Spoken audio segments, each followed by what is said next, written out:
espírito, para a nossa alma. Usa o teu servo, Pai, para a glória do teu nome hoje. Eu sei da graça, da unção, da revelação, do amor desse querido companheiro. Muito obrigado por ele, pela família, pelo trabalho que ele faz. Muito obrigado, Pai, porque tu tens dado vitória, Senhor, ao teu filho em tudo. E hoje, que o teu filho possa ser usado por ti para falar com cada um de nós. Te pedimos no nome de Jesus. Amém. Amém. Glória a Deus. Ei, bem-vindo. Está contigo aí, querido. Obrigado, Oséias, e prazer estar aí com todos os irmãos, com você também, viu, Vicente, querido? Que prazer, que alegria vê-lo, viu, querido? Que prazer. E é uma honra realmente estar aqui com os amados irmãos.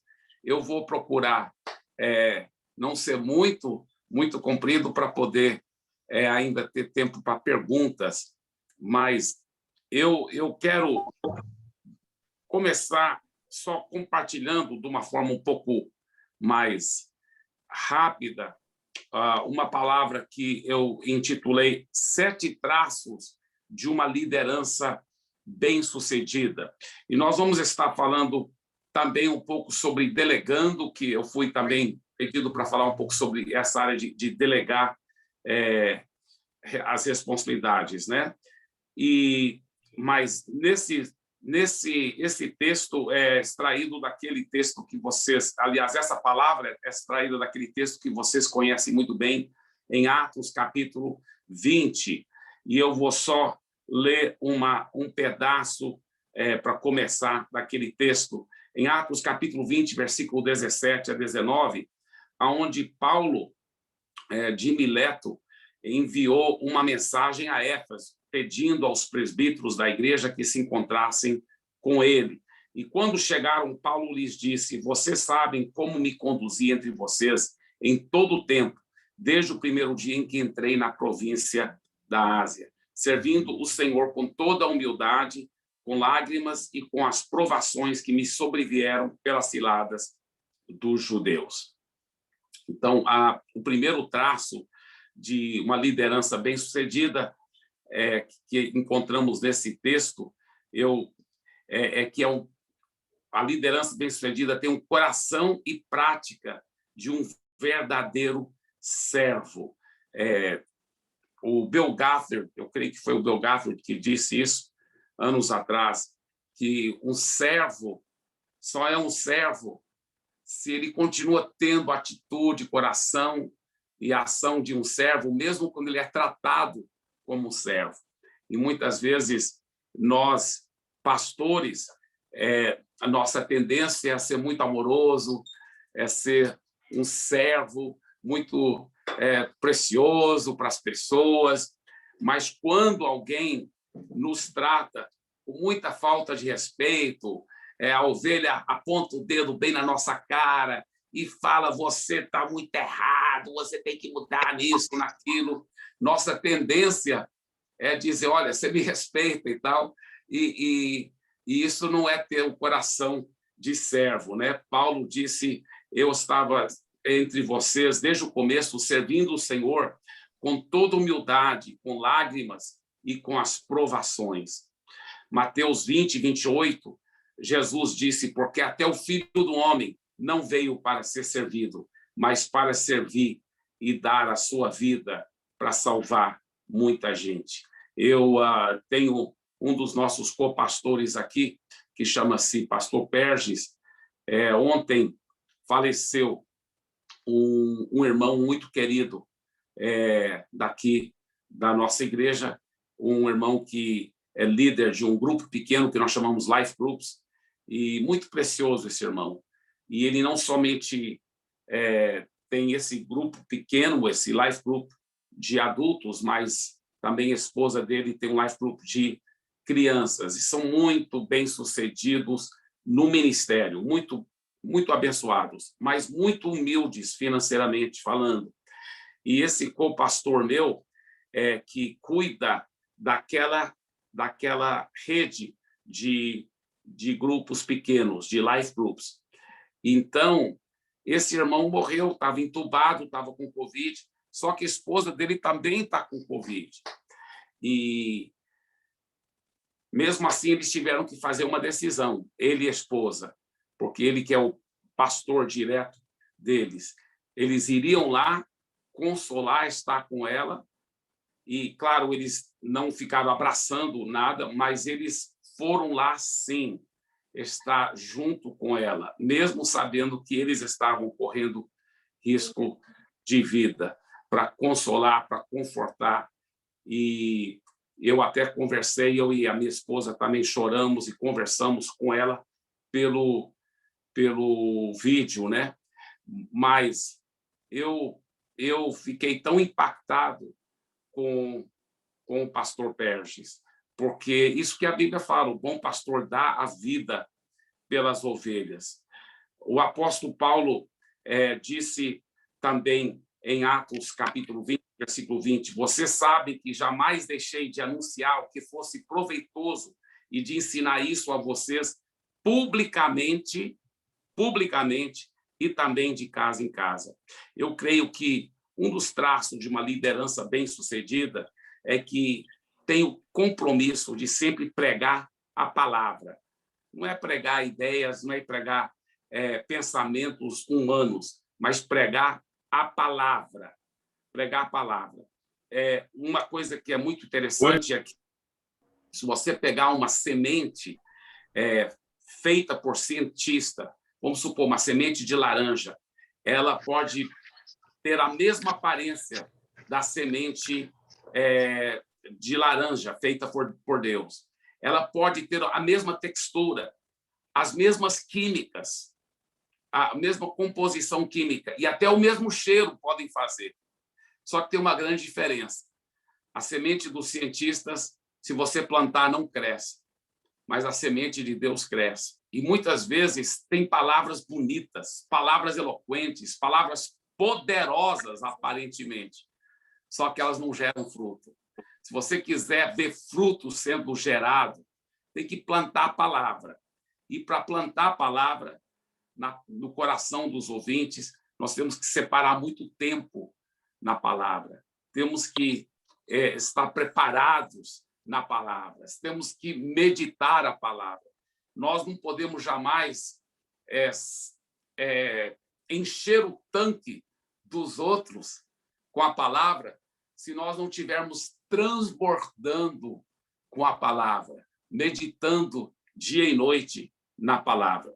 Mas eu não vejo nesse segundo traço somente o compromisso de sempre pregar a palavra, porque Paulo disse, você sabe que jamais deixei de anunciar o que fosse proveitoso e de ensinar isso a vocês publicamente e também de casa em casa. Então, esse segundo traço, eu digo o seguinte, é o compromisso de sempre pregar a palavra no contexto dos cultos e dos grupos pequenos também, porque Paulo, assim, também tinha esse compromisso, tanto da grande celebração como da pequena celebração, da pequena congregação, a igreja na casa.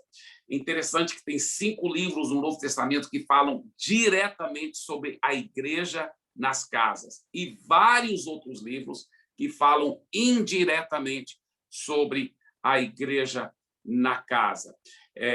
5 livros na Bíblia que falam a igreja na casa do fulano.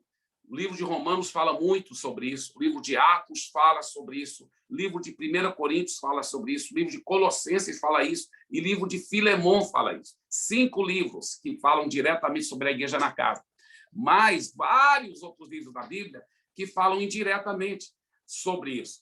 Por exemplo, quando fala sobre as qualificações para ser pastor, presbítero, ancião, fala que deve ser hospitaleiro.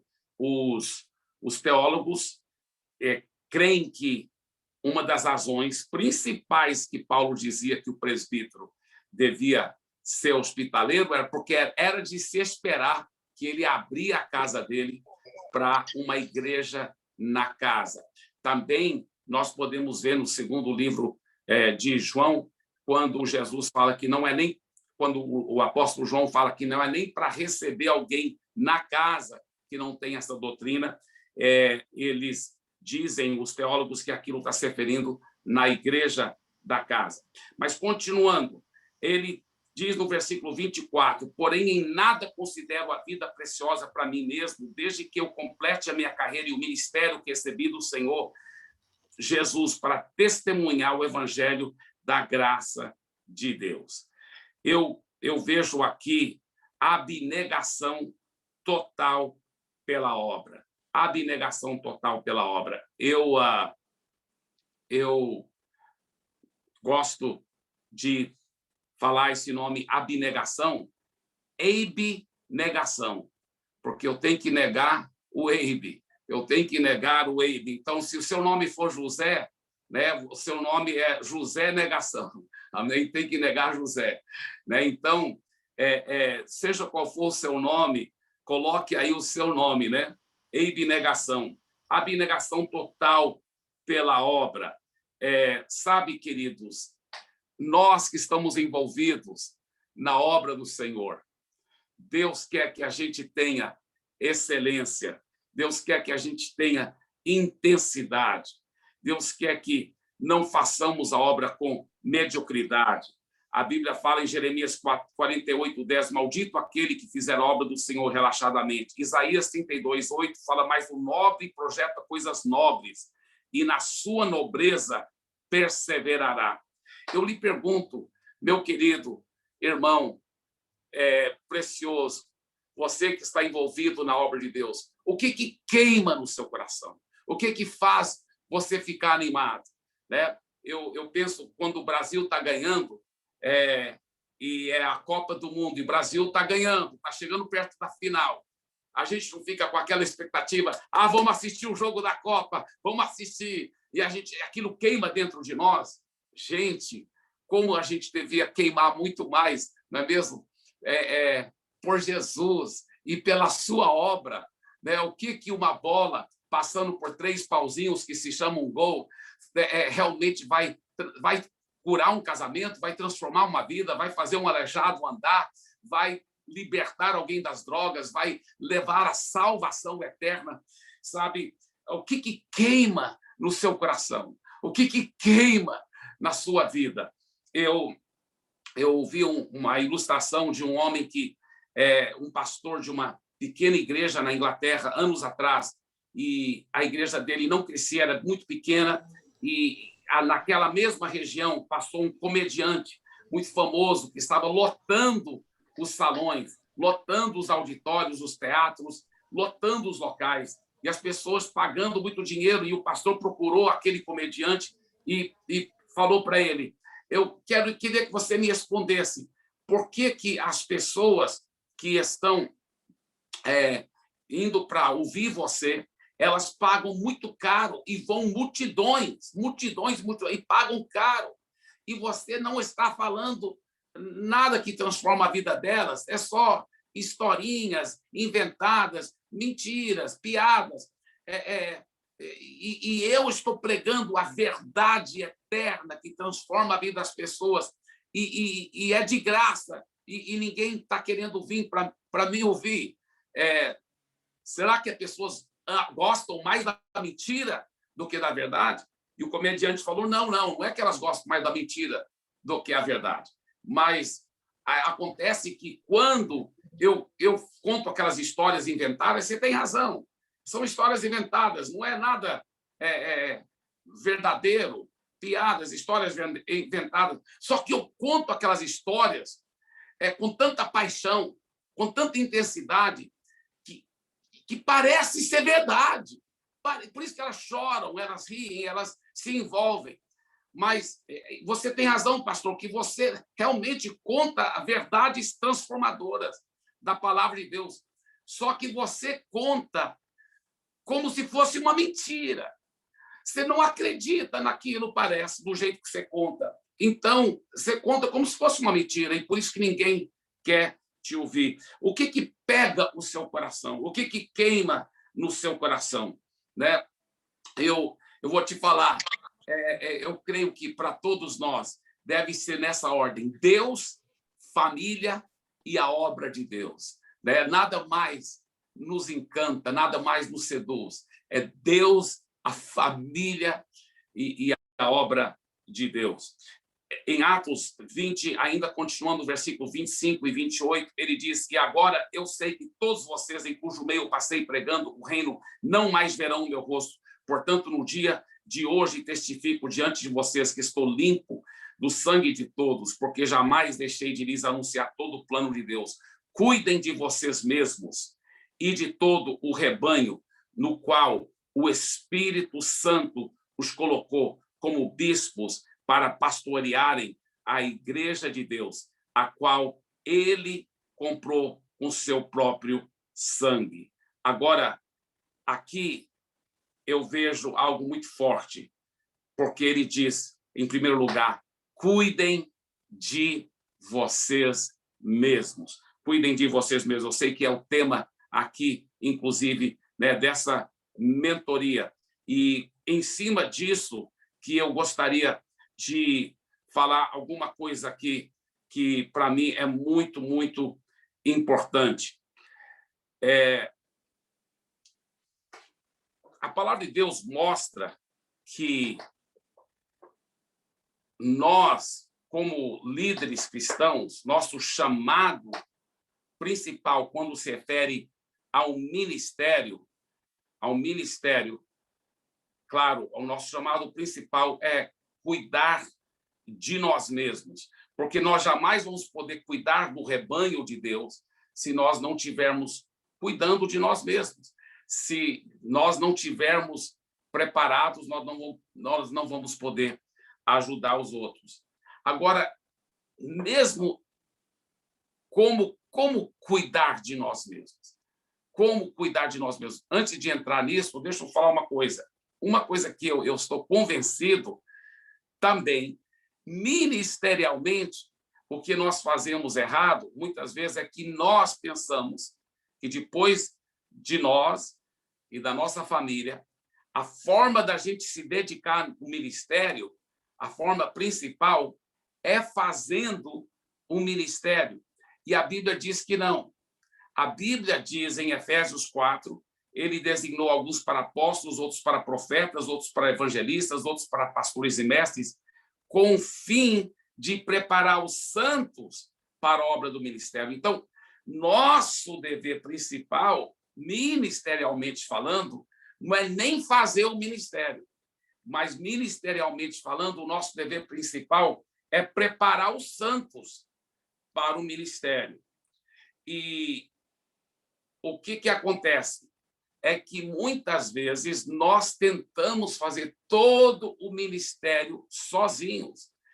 E aquilo sobrecarrega, enquanto, além da gente monopolizar o ministério e não estar realmente deixando os santos fluírem como devem e serem grandemente usados por Deus, nós também prejudicamos a nossa vida, nosso tempo, porque simplesmente estamos tentando fazer tudo sozinho. E nós vemos isso acontecendo com Moisés. Você sabe a história de Moisés lá com Jétro, né? A Bíblia fala em Êxodo 18, a partir do versículo 13, no dia seguinte, Moisés assentou-se para julgar as questões do povo, e este permaneceu em pé diante dele, desde a manhã até o cair da tarde.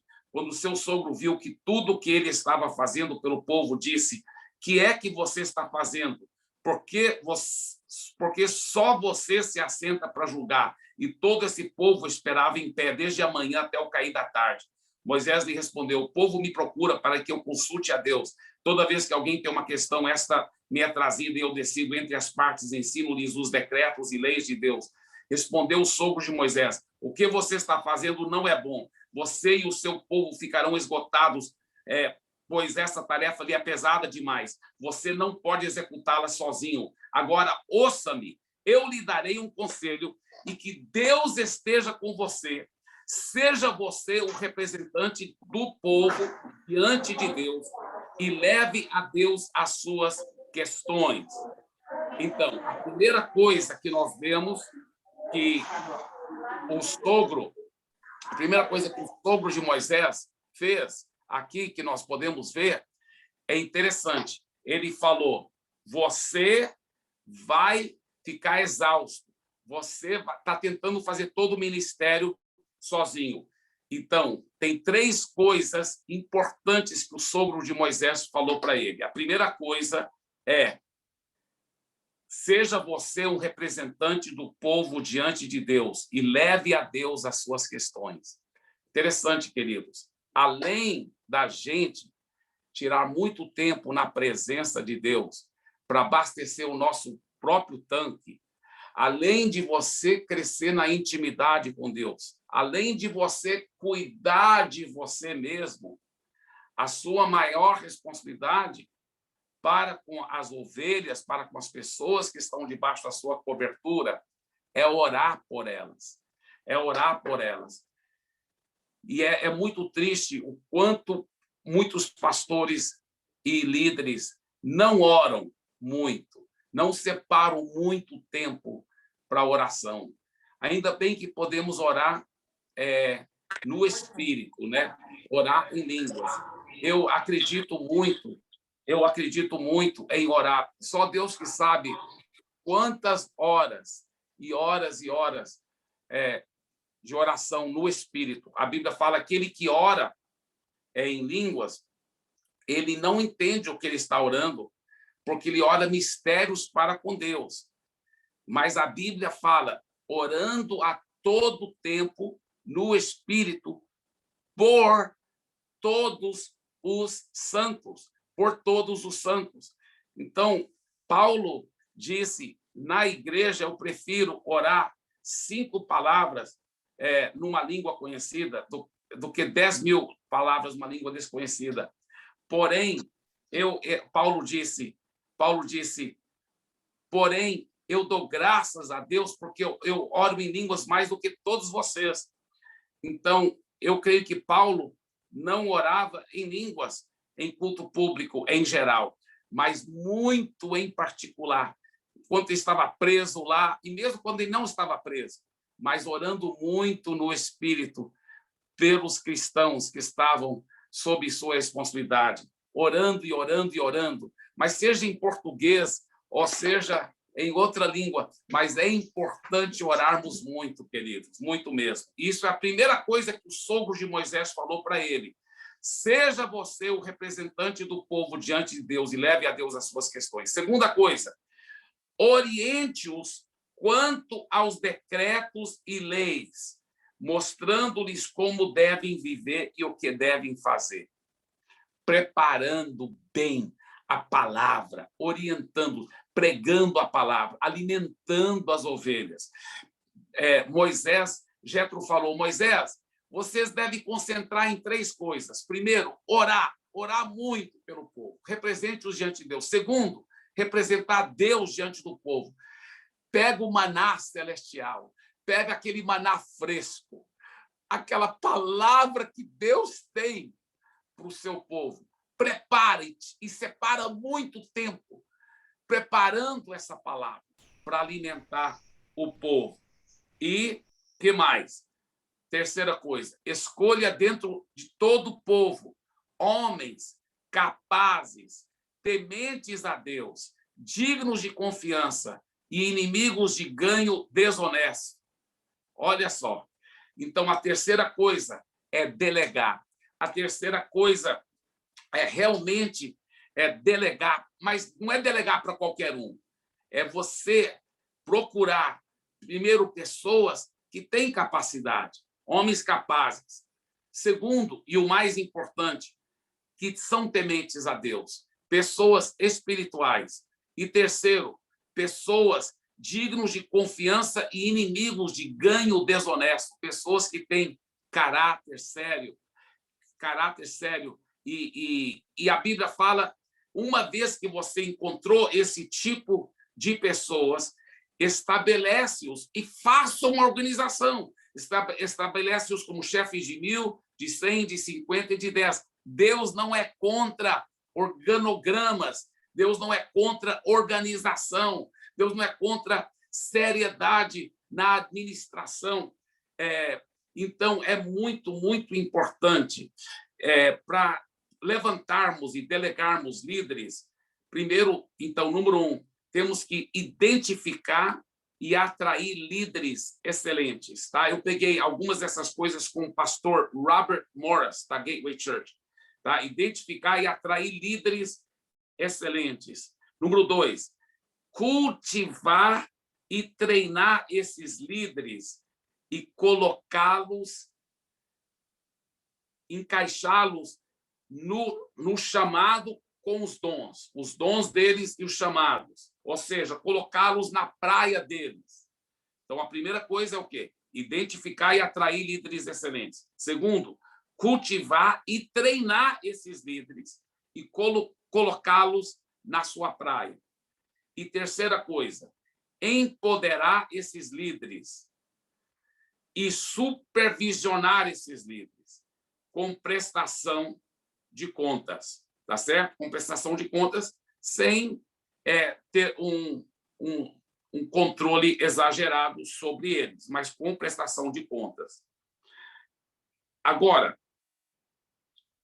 2 perguntas, então, que nós, como líderes cristãos, devemos sempre fazer. Em vez em quando devemos fazer essa pergunta para nós mesmos. O que eu estou fazendo como pastor que mais ninguém poderá fazer? Que realmente é o meu chamado, né? Por exemplo, uma das coisas que o pastor não deve delegar é a visão. É a visão.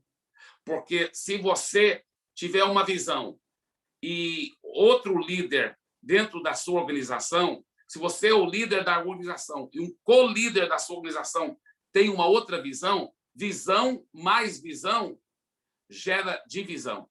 Então, você não pode delegar a visão. Você não pode delegar a cultura da sua organização, os valores. Isso aí, você como líder principal deve receber de Deus qual é a visão, quais são os valores, e você deve ativamente trabalhar essa cultura, essa visão, o propósito, a missão e os valores. Isso é muito, muito importante. Outra coisa que você não deve delegar é oração, né? Outros devem orar também, mas você não pode sacrificar, né, o seu tempo no altar. Muita oração, muito tempo na palavra e preparo. E, é claro, não pode delegar o seu tempo com a sua família, né, com a sua família. E outra coisa que você não deve delegar é realmente aquele maná precioso que você, como líder principal, como Moisés, deve trazer. Agora, não é que não pode ter outros pregando e ministrando, mas você também paga o preço, viu, querido, de realmente estar na presença de Deus e receber maná celestial do alto. Agora, outra pergunta que nós podemos fazer, e nós devemos fazer. Então, a primeira pergunta é o quê? O que estou fazendo como pastor, como líder, que mais ninguém poderá fazer? Tá? Essa pergunta eu procurei responder aí resumidamente. Agora, a segunda pergunta, que é mais ampla e abrangente. O que estou fazendo que outra pessoa poderá fazer? Porque muitas coisas que muitas vezes nós fazemos, outros poderão fazer. Você não tem que celebrar todos os casamentos. Você não tem que celebrar, dirigir todas as cerimônias fúnebres. Você não tem que fazer todas as visitas. Você não tem que estar realmente reunindo com todo mundo. Então, muitas vezes, nós temos um complexo de salvador da pátria e não delegamos como nós devemos fazer. Eu vou repetir essa pergunta. O que estou fazendo que outra pessoa poderá fazer. O John Maxwell diz o seguinte, que se outra pessoa aí na sua equipe poderá fazer a mesma coisa que você faz, pelo menos 80% tão bem quanto você, pelo menos 80% tão bem quanto você, você deve delegar para ela. Você deve delegar para ela. E o Craig Groeschel vai mais longe ainda. Ele diz que se a pessoa puder fazer pelo menos 50% tão bem quanto você, e se ela estiver melhorando e aprendendo e crescendo, então você também deve delegar para ela. Uma das coisas que me impactou muito e transformou muito meu ministério ao visitar muitas das grandes igrejas dos Estados Unidos, e eu vi que muitas delas têm esse costume interessante, que é ter o pastor, por exemplo, lá na Gateway, o pastor executivo sênior. Então, o Robert Morris nos falou pessoalmente lá que ele é o pastor sênior, né? Mas é na área ministerial, e ele tem um pastor executivo sênior para cuidar de toda a administração e do ministérios do dia a dia. Então, ele realmente deixa esse outro pastor cuidar de muita coisa do dia a dia, aquela correria, administração, e até muitas vezes reunindo com os staff, enquanto ele, como o pastor principal debaixo de Jesus, separa muito tempo na presença de Deus.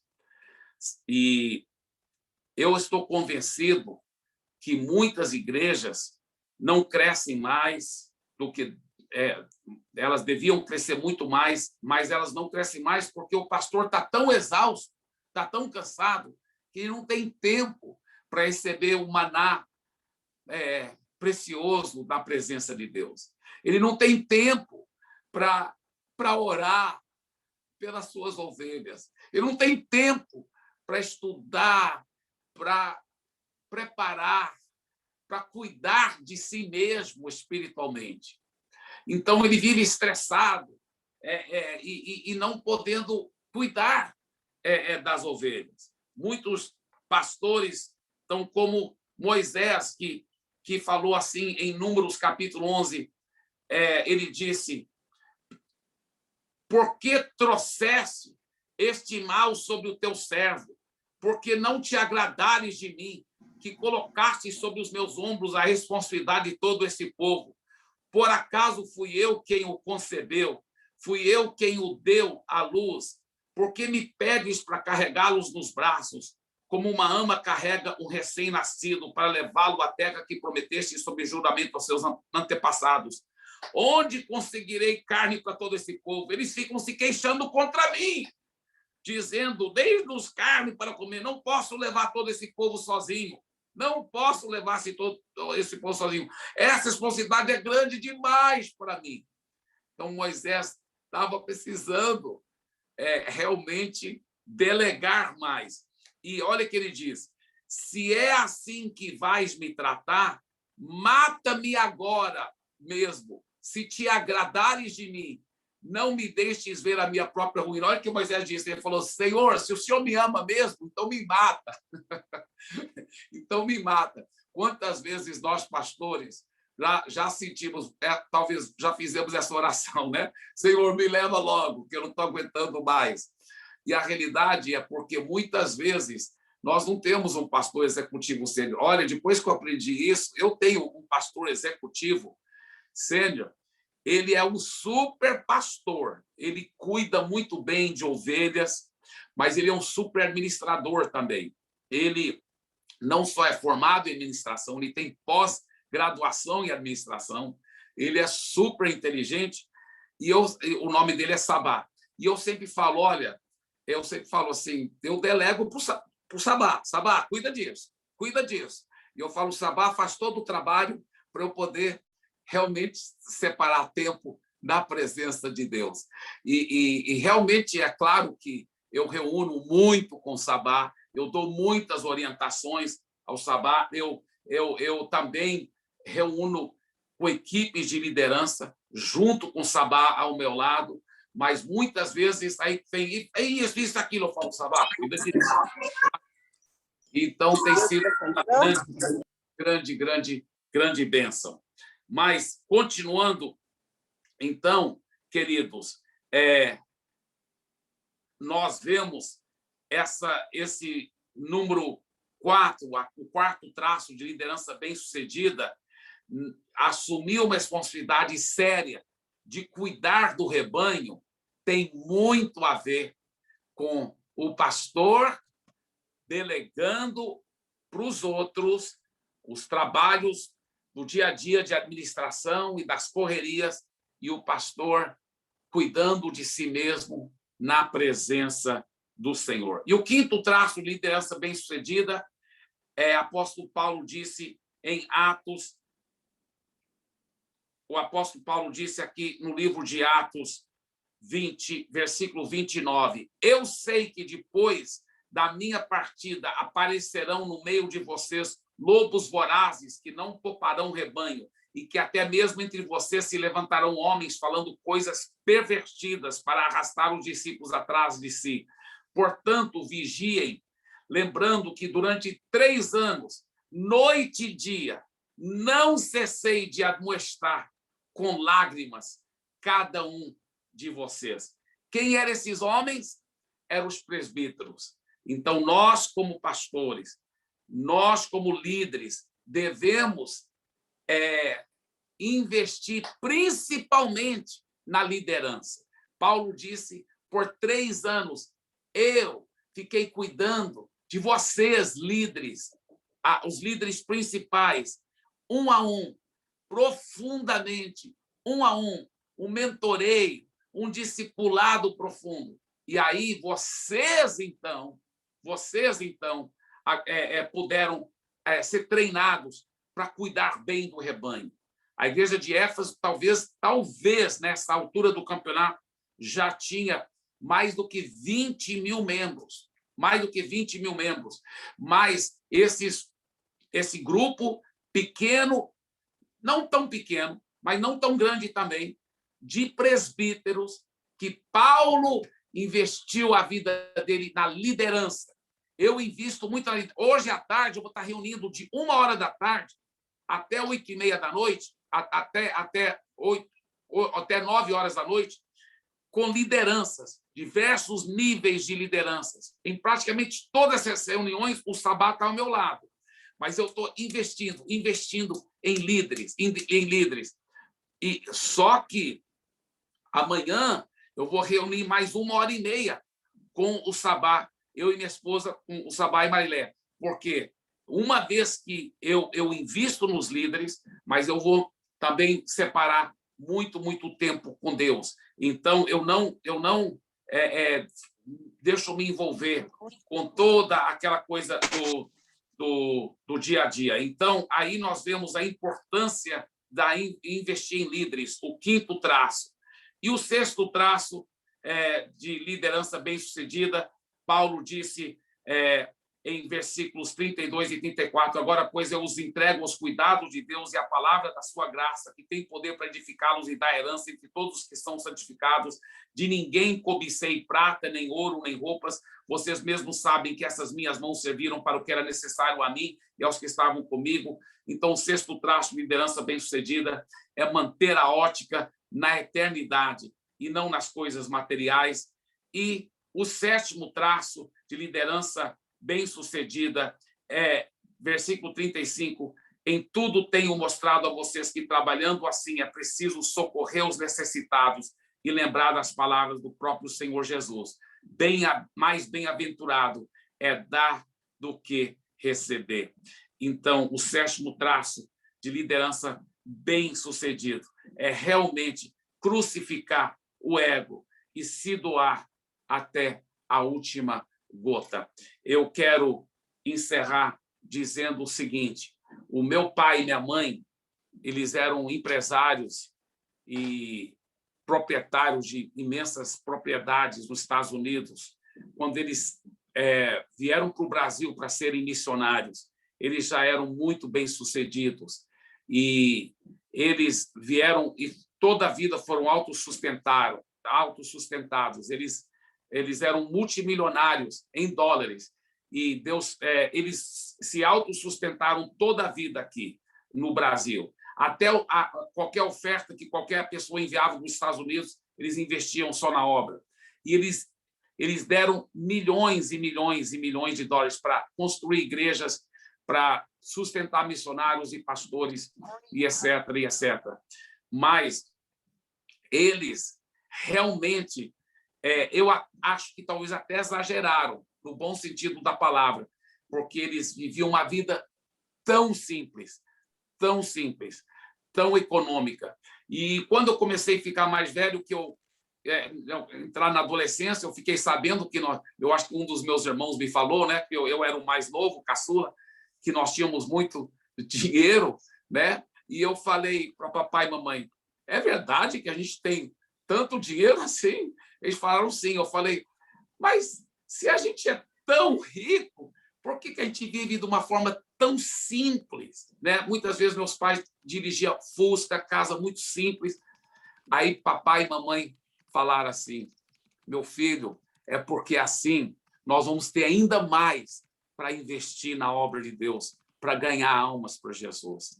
E desde pequeno eu vi meu pai e minha mãe chorando pelas almas perdidas, sempre se sacrificando para ajudar a ganhar vidas para Jesus.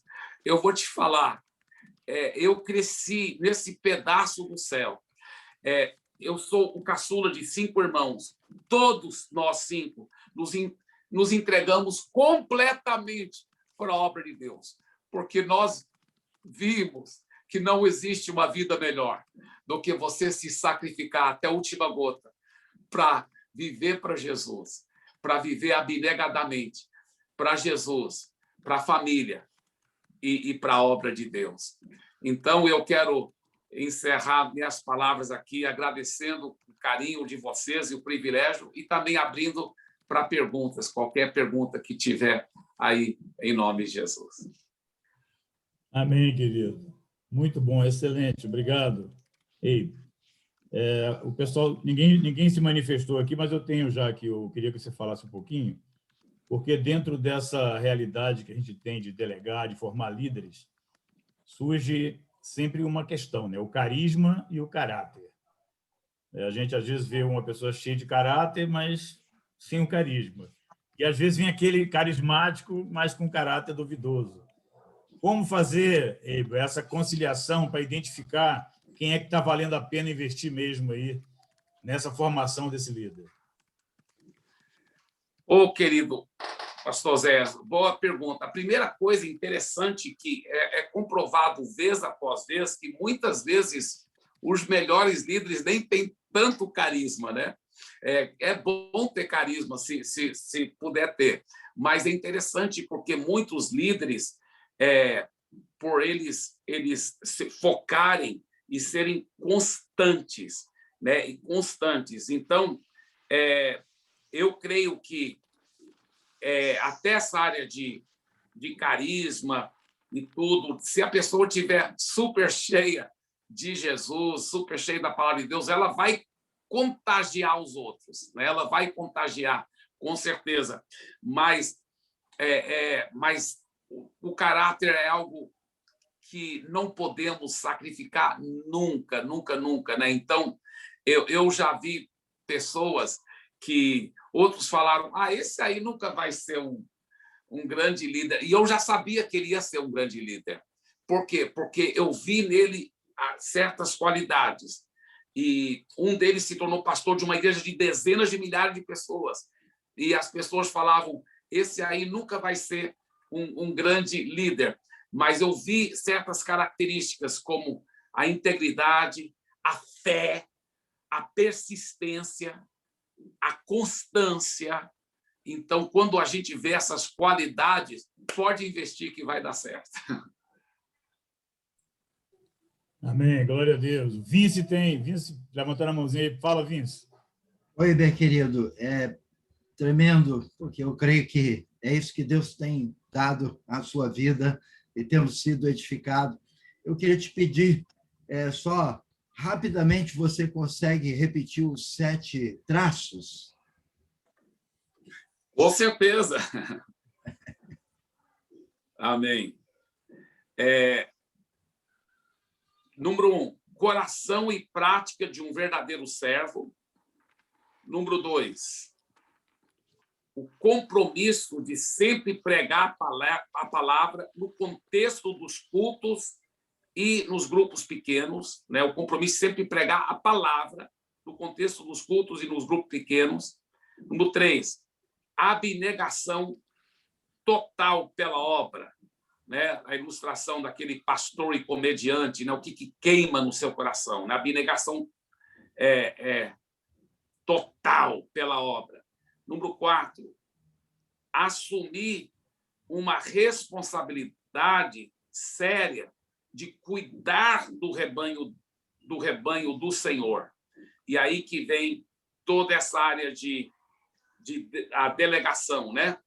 De delegar e de para poder o pastor primeiramente separar muito tempo com Deus e na palavra e delegar para lideranças bem preparadas.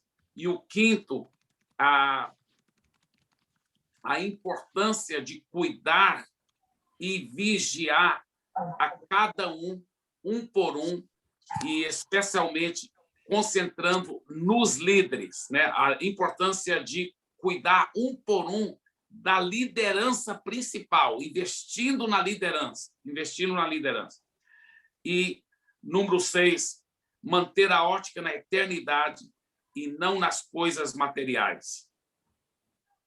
E, número 7, crucificar o ego e se doar até a última gota. Obrigado, querido. Amém, querido. Amém, glória a Deus. Vamos pedir, então, o pastor Judson, por favor, Guimarães, para fazer uma oração, então, para a gente encerrar, e depois da oração você pode abrir o teu microfone aí, para a gente ter a nossa comunhão habitual. Amém, queridos? Obrigado, pastor Eibe. Judson, Amém. por favor, desativa aí teu microfone. Tá. Querido Pai, nós chegamos diante do Senhor na manhã deste dia com o coração agradecido, ó Deus, pelas palavras de orientação, de refrigério. Tu sabes, Senhor querido, o quanto precisamos ouvir de Ti, o quanto precisamos ser, ó Deus, direcionados. Cada dia temos desafios nos nossos ministérios e o Senhor sempre tem trazido, Senhor, nesta mentoria, homens que têm compromisso com o Senhor e eles têm compartilhado o coração, as experiências, ó Deus, que tem nos edificado. Peço pelo pastor Abel, Senhor querido, um renovo na sua vida, no seu ministério, agradecendo pela forma com que o Senhor usasse, Senhor, para falar conosco neste dia, para aquecer o nosso coração, para nos fazer enxergar, Senhor querido, às vezes, além daquilo que muitas vezes temos enxergado. O Senhor tem ampliado a nossa visão, o Senhor tem nos motivado, o Senhor tem nos encorajado, o Senhor tem mostrado, Senhor querido, que nós não temos por que ficar paralisados no meio das dificuldades, esse tempo, Senhor, de pandemia. O Senhor nos mostrou, Senhor querido, que podemos nos reinventar, que o Senhor, a tua obra não para, porque o Senhor é um Deus soberano, está sentado no trono, é acima das circunstâncias, dos problemas, e o Senhor tem feito isso, Senhor. Nós temos visto aqui, tirar os nossos olhos, ó Deus, daquilo que muitas vezes se coloca como empecilho e olhar para Ti, e no Senhor temos encontrado a solução e temos continuado e, ó Deus, e temos visto, Senhor querido, o Teu agir de uma forma muito especial nos tantos ministérios que estão aqui representados. A Tua obra não parou, muito pelo contrário. Ó Deus, ela tem se fortalecido, ela tem, ó Deus querido, achado, Senhor querido, encontrado novas direções e em tudo, Senhor, temos visto o teu nome ser glorificado. Eu peço por todos esses companheiros de ministério que estiveram conectados aqui, Senhor, que o Senhor os abençoe neste dia.